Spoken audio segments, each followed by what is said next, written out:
Today's program is a collaboration. Elliott Miller did the research and wrote the script. We have the ever-popular Leah Axelrod, who's going to do the narrative. This was part of an exhibition at the Highland Park Historical Society. Why did many in Chicago's Jewish community choose to move to Highland Park? The answer lies in the city's appeal as a summer resort area. In 1900, the extended Foreman family purchased a half a block of land in Highland Park and built their own private summer resort, complete with common kitchen and dining hall and a central clubhouse. Before 1900, the number of Jewish families in Highland Park could be counted on one hand. By the 1920s, there were 2 Jewish country clubs, a synagogue in the area, and there was a year-round Jewish community as well as the summer. The Wildwood story epitomizes this transition. Our presenter today is Leah Axelrod, who's lived in Highland Park since 1957.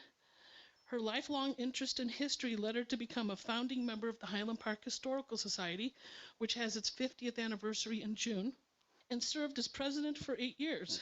Axelrod is a founder of the Chicago Jewish Historical Society and serves on the board as tour chairman.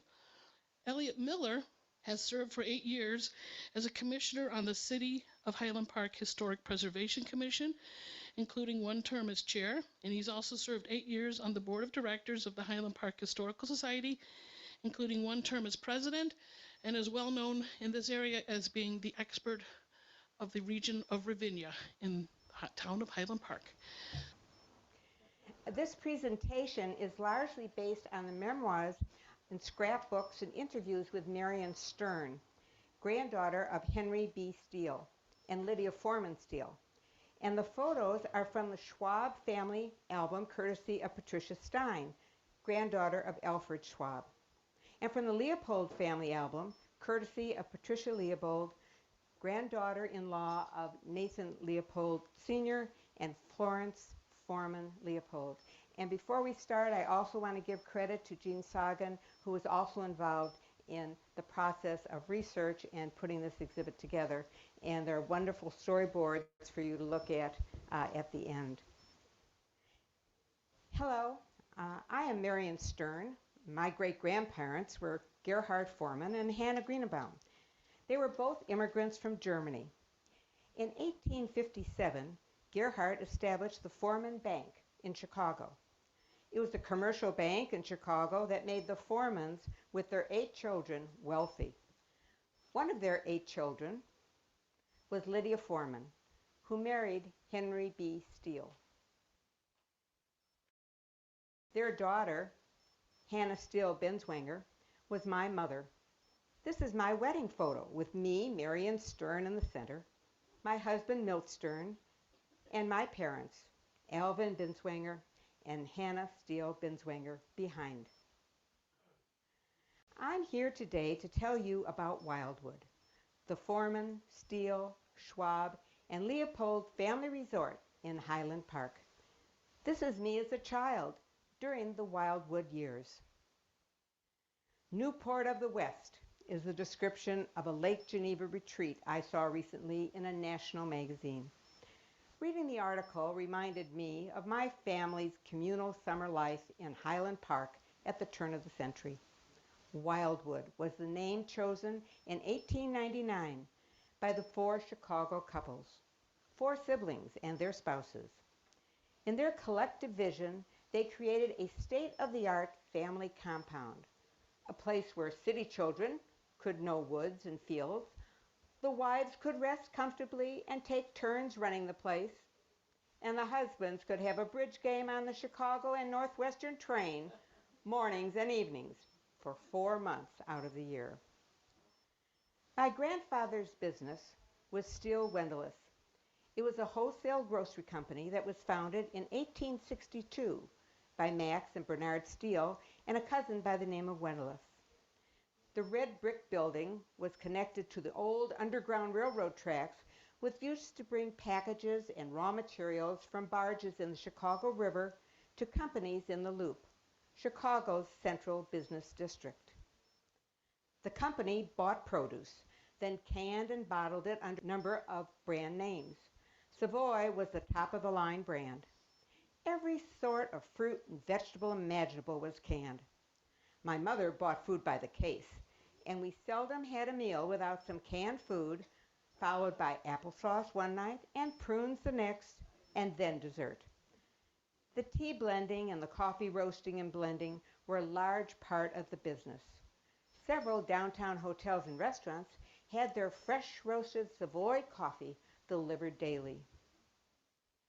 How did the family select the particular piece of land? I can almost hear the worried women's voices, fearful of the high bluff overlooking Lake Michigan, and the men realizing that sitting in the last train car allowed them to exit the train at the end of their block, rather than walking several blocks from the Central Avenue station. So the four families purchased frontage on Hazel Avenue from the corner of Linden Avenue to the curve of the ravine at the red brick bridge. The property was a block long and a half a block wide. First, they cut two driveways, a straight one going east from Linden, south of the deep ravine, and a windy entry driveway behind the oak trees and scrub growth on Hazel. Both roadways were covered with white crushed stone, but they were distinctly different. The front roadway was marked with elaborate, tall iron gates at either end. The rear was an unmarked country pathway leading to a greenhouse, a large vegetable garden, sectioned by gooseberries and currant bushes, a patch of apple and cherry trees, a substantial red brick gardener's cottage, a white frame cottage for the chauffeur, and a four-vehicle garage. A series of well-engineered wooden bridges over the deep ravine divided this space from the family space on Hazel Avenue. The front of the property was designed with more originality than the garden space. It was an experiment in family togetherness. There were 5 Queen Anne-style summer houses in a row, set back from the street with a common lawn. 4 were dwellings, and the center building was a clubhouse with a huge communal dining room, kitchen, pantry, and a rear screened porch behind the servants' kitchen. The other 4 houses had kitchens and dining rooms which were used for breakfast and late-night snacks. It was the happiest day of my year when Mr. Rafferty, the drayman, came for our trunks, and then Tom Foster drove up in the gray Packard with the jump seats and the glass wind-up window between himself and his passengers. At 10 o'clock, we settled into the car and drove straight out, never stopping to picnic or eat in a restaurant along the way. Summer holiday was serious business. So who was in the car? My mother, Hannah Foreman Steele, my sister, Jeanette, and Miss Annette Hemmes, my German governess, in the rear seat. Annie the cook and Dora the maid, who were and were not part of the family, were on the jump seats. I was in front with Tom, who said in a low aside to me in confidential tones, "You'll see a bear in a minute now. Watch the curve." His chuckle coincided with the deepening of the long wrinkles in his red face. We both knew there would never be a bear. My father would take the train up from Chicago like the rest of the men in the family. Summer vacation flowed along for me in a sort of daze. We roamed the ravines, gathered the sticky gray clay, and then sold our crude pots and plates, unfired and crumbly, to soft-hearted adults. We swung on thick grapevines from the Leopold house across the ravine to the Linton place, where we knew we weren't welcome and dared not make a landing. There were lots of cousins around for games of chase or rides in homemade ketchup crate cars. The older folks would be having a little something and coffee on the front porch, sitting on the green wicker rockers with the flowered cushions. Here was the Germany of their roots. They had heard about it, the houses, sunny garden, and ideal play space for small children and their attentive nursemaids. Before the place broke up, there were 19 cousins, of whom my mother was the eldest. The front of the property was designed with more originality than the garden space. It was an experiment in family togetherness. Granny's house and the 4 other ones took up an entire block. They had formerly been the houses of her sisters and brothers, but as the cousins had grown up, the ones at either end had been sold. The houses were set back behind a driveway with that iron gate at either end. On the far side of the drive, there was a wide lawn and a strip of oak woods. It was discreetly private. There were tall honeysuckle bushes between each house so that no family could really see another, and there was a tidy rose bed and large lavender and white lilac bushes in front of Granny's house. It was grand to my eyes. I felt the richness of space, and I loved it.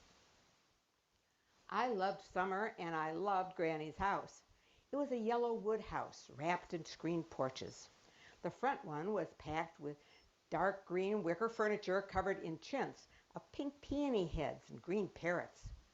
There was a slim chaise lounge and chairs with deep pockets hanging from the chair arms. There was a sleeping porch directly over this front one where my sister and I slept. We could hear all the gossip of a summer night. Both the laughter of a game of bridge, the abused tones of a business or a household problem recounted, and the financial worries that children were not supposed to hear. There were 3 more porches. The side sleeping porch for my father was the largest of them all and was screened on 3 sides. He had twin beds with high iron heads and footboards. Below it, there was a small porch off the kitchen with a round table for the cook and maid to eat or sit down for an occasional cup of coffee. This faced the deep ravine, and there was a locked door cut into the wall so that the icebox could be serviced from the porch. A second porch lay off the rear, overlooking the ravine. This one could be reached from either of 2 back bedrooms on the first floor. Granny and her one remaining single child, Henry, lived on the first floor. Henry slept on the rear porch and kept his clothes in the bedroom closet. His bedroom on the first floor contained 2 twin beds used when he had guests over a weekend. But the house wasn't all porches. We lived on the second floor where my mother had a bedroom with a single bed, and there was a passageway leading to my father's porch. He kept his clothes in the passageway, and my mother had hers in the bedroom closet. We girls had a back bedroom which we never used unless we were sick and isolated.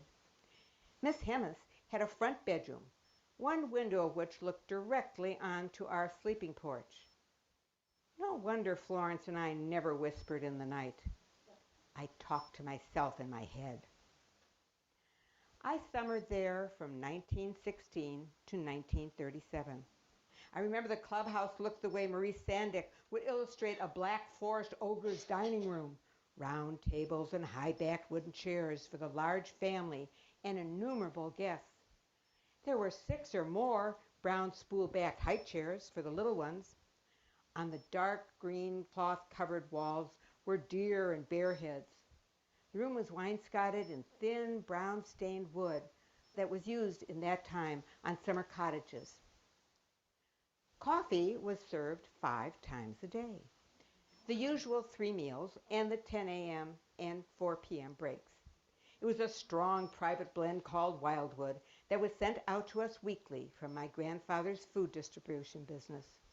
Coffee was the specialty of the business, and Savoy brand was delivered via the subterranean city tunnels several times a day to the downtown hotels and restaurants in Chicago.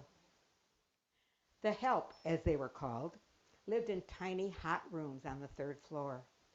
There was Annie, our cook, and 2 sisters, Dora, who lived with us in the city apartment, and Frida, who lived with Granny in her winter apartment. They called one another Shana and Wunderbar, most affectionate terms and amusing ones for us to contemplate. These 3 people had left Germany, as had Miss Hemmis, right after World War I, and lived with the family until I went away to college in 1933, when things kind of blew away. The kitchen was a busy place because we ate 3 full hot meals a day. I felt very comfortable there. I realized early that I liked it better in the kitchen than the parlor. There was more chatter, more jokes, even in a disguised speech, a mix of German and English, like that used by the Katzenjammer kids in the newspaper cartoons. Off of the kitchen, taking up the entire wall of a small pantry, stood a huge wooden icebox. A metal tube coiled around the ice chamber and had a spigot on the outside so that one could always pour a drink of ice water. Each house had a long wooden bridge leading across the back ravine to a garden. The garden was planted with vegetables and a large square patch of two kinds of corn, heavy yellow golden bantam and tiny ears of white corn called country gentlemen, and the usual garden vegetables. There were gooseberry and red currant bushes, a big old sour cherry tree, and plantings of bloomed cornflowers, asters, and daisies for cutting. The best part of summer in those days, and the thing I like to remember, was the evening game of chase. Chase was a mix of the games I Spy and Sardines. It allowed for a lot of tiptoeing and a lot of racing as darkness fell about us. It tired us out enough so that we went to bed without a grumble, sour toothpaste spread on our toothbrushes, and our raspberry-patterned green-tufted quilts just a little damp on the sleeping porch from the night air. We sometimes went into town. We'd see a movie or we'd go shopping. Other times, we would go down into the ravine and walk to the beach.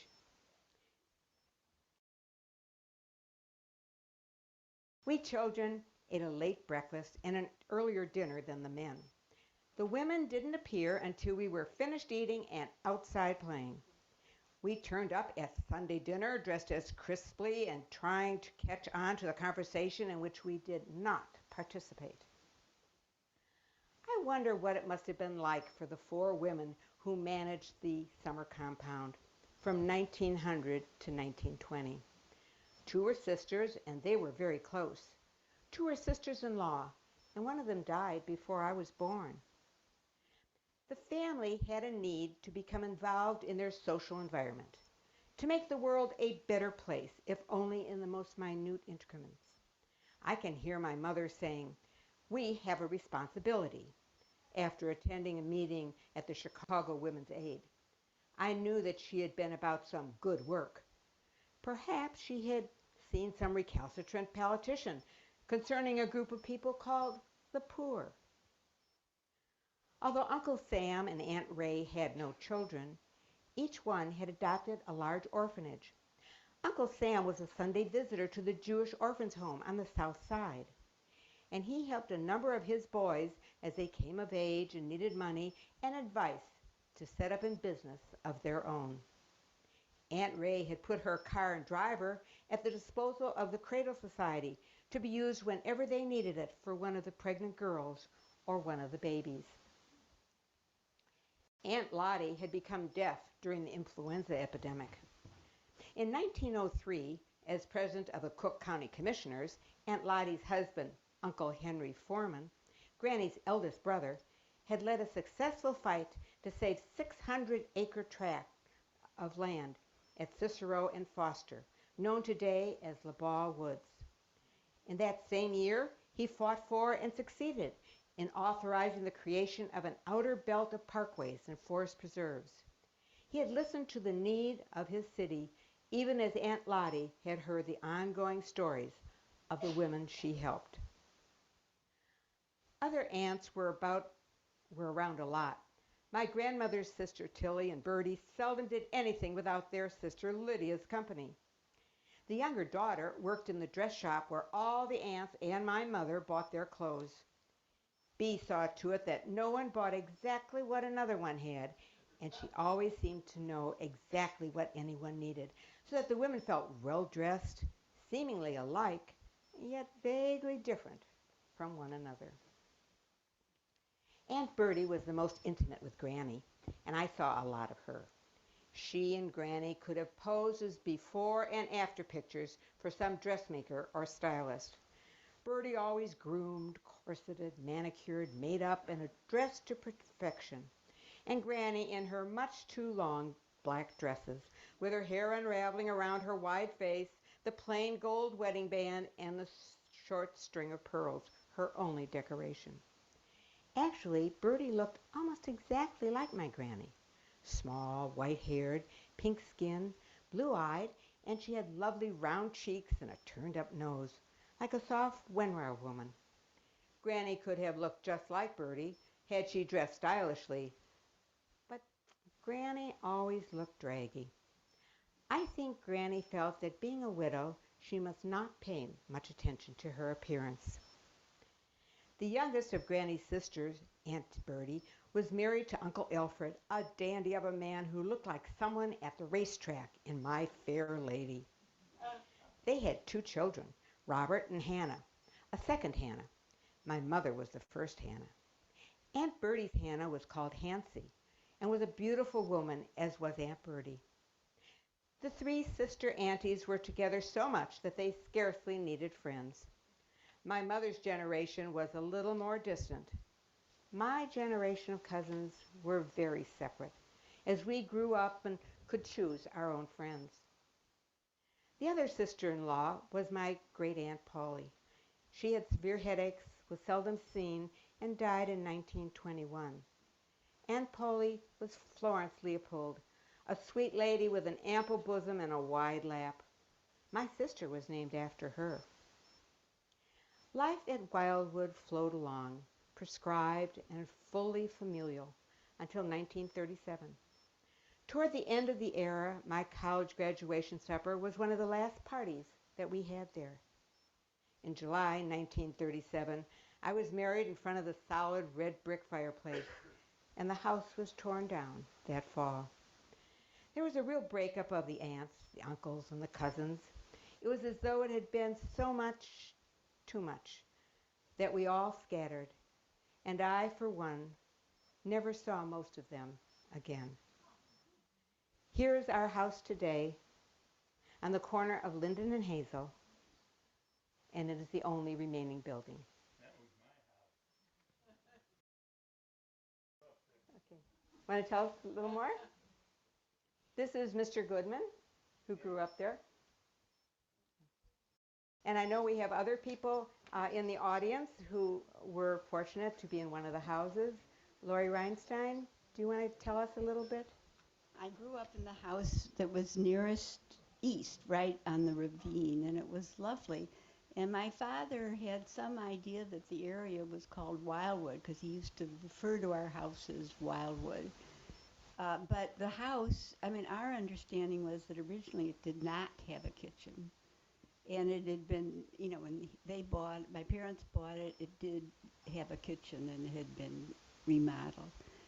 And I'm sad to tell you that after my mother died, it got torn down and replaced by something that looks like a country club. So maybe it's a rebirth. Yeah, maybe it's a rebirth. Thank you.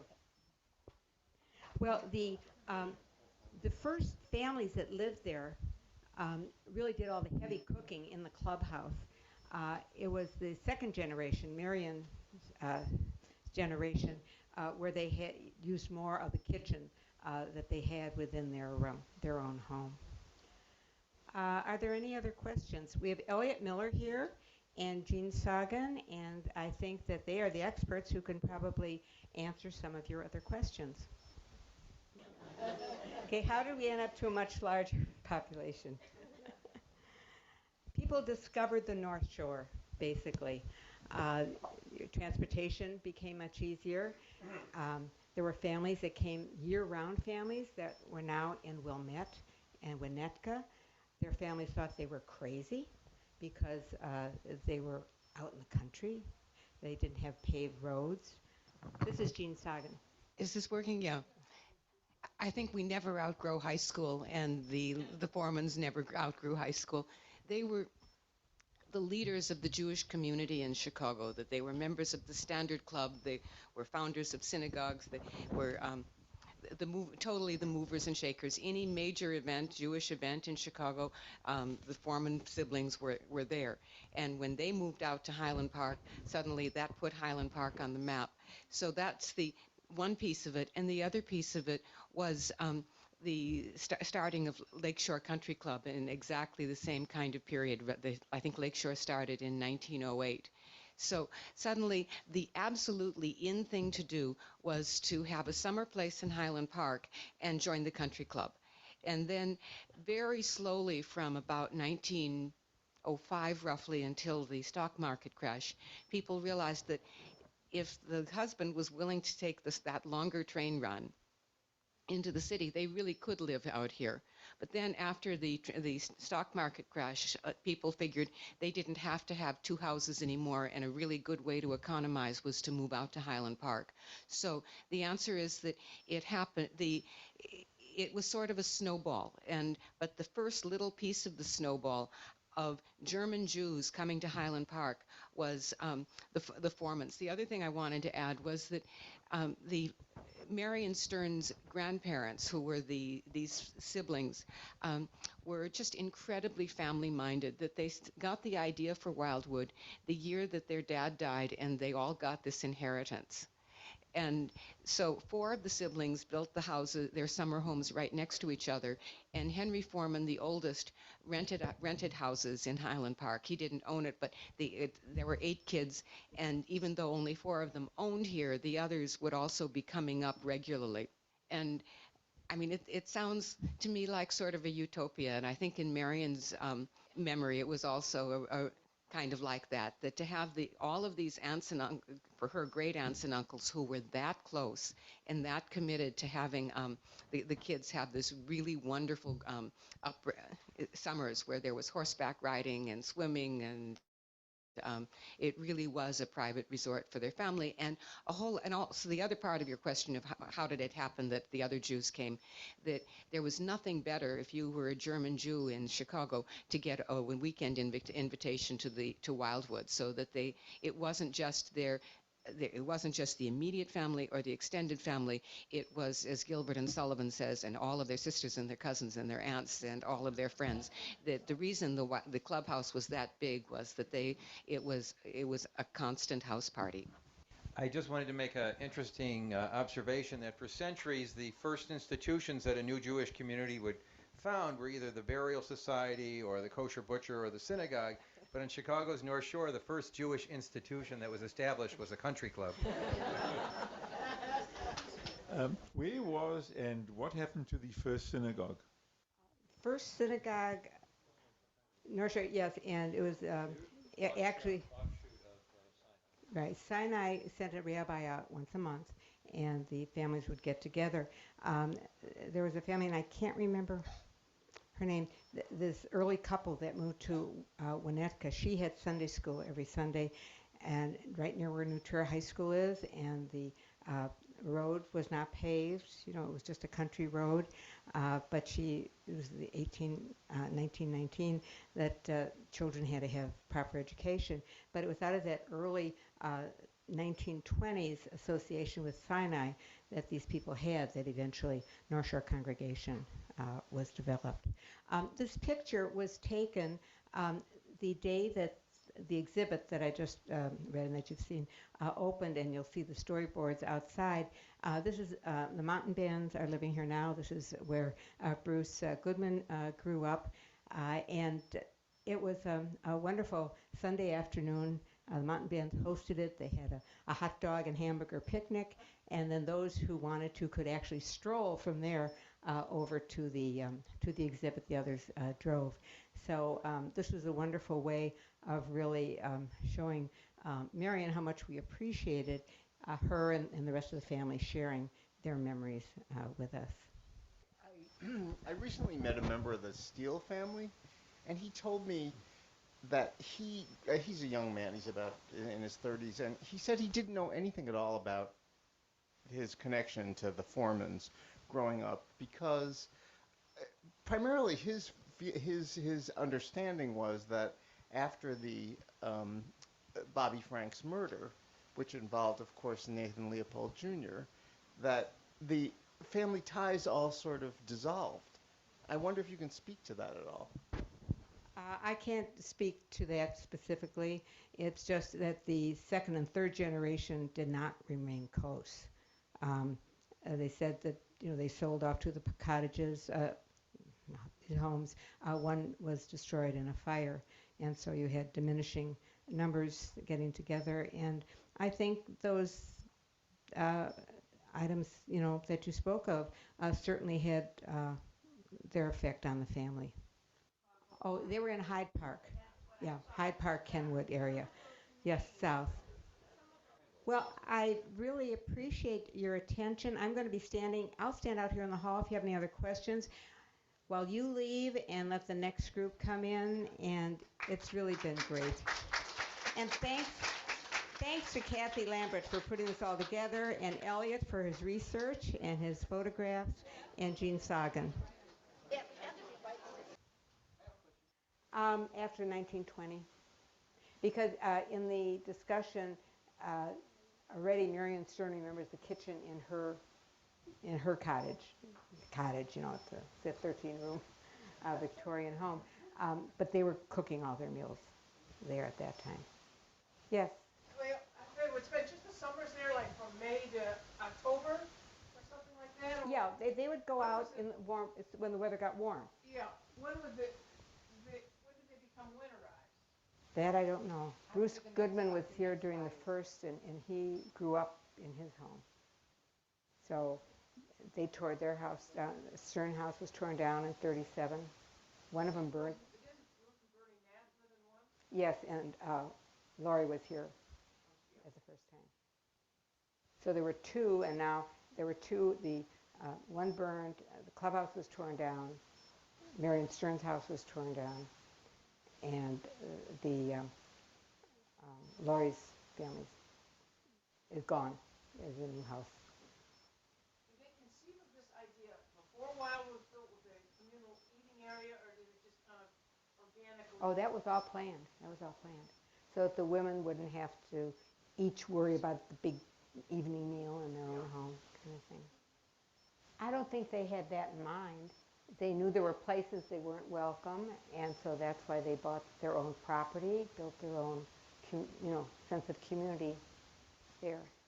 Why don't you speak to that, Jean? Here.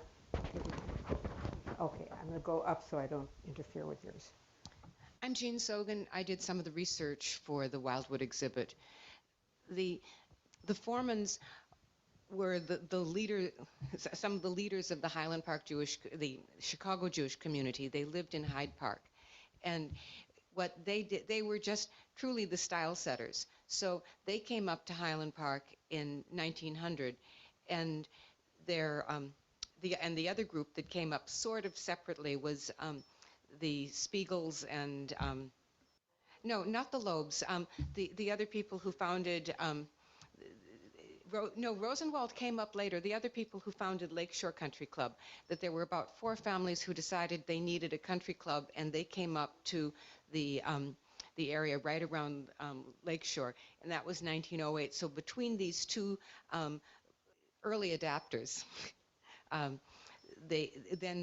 whole lot more of the Chicago German Jewish community said, well, that looks like it's the really happening place. And what's funny about that is before these tastemakers changed it, the happening summer place for the Chicago German Jews was Flossmoor. Yes, it was Homewood. That's right, Homewood. Ravislow is, I think, 1904, and Lakeshore is 1908. So, it's just amazing how quickly tastes change. Oh, thank you. The influx of Jews into Glencoe took place a little bit later, didn't it? But was it instigated by the fact that the country club was located there? The simple answer is yes. But Oscar, remember, there's eight children of Gerhard Foreman and his Greenebaum wife, and those were 2 real pillars of the Chicago German Jewish community around the Civil War. And they had 8 kids, and it's these 4 built right next to each other. But Oscar Foreman, one of the other brothers, built a summer home in Glencoe. So he's all part of this. They didn't particularly care whether it was Highland Park or Glencoe, that they were coming to the North Shore. Actually, one of the funny stories about that is that what's now South Deer Park was many of those early residents belonged to Lakeshore, but their address, their postal address was Glencoe, and some of those kids went to New Trier because they lived in Glencoe, and at that time they didn't pay so much attention to now just exactly and precisely where the boundary is. And I don't think this, and Oscar, there was a picture of Oscar Foreman in this, that even though he was Glencoe, he was very much part of this summer community. And yes, go ahead. Oh, we're the wannabes. I think it's hard for us to really fathom that before the Second World War, the German Jews, I mean, it's high school, where it's all high school, and that they are the queen bees. That what the German Jews did, the rest of the Jewish community sort of followed along. So they were really setting the trend. And so Lakeshore started out entirely as a German Jewish country club, and Northmoor, which started in the 20s, was the country club where you didn't absolutely have to be a German Jew, that you could be an Eastern European Jew and join Northmoor. They were very broad-minded. I'm from Minnesota, so all of this is just of historical interest for me. Any other questions? Well, thank you so much for coming. And again, thank you so much for being the second shift. And thanks to Kathy for putting all of this together. And again, now you might want to take another look at those storyboards that are outside.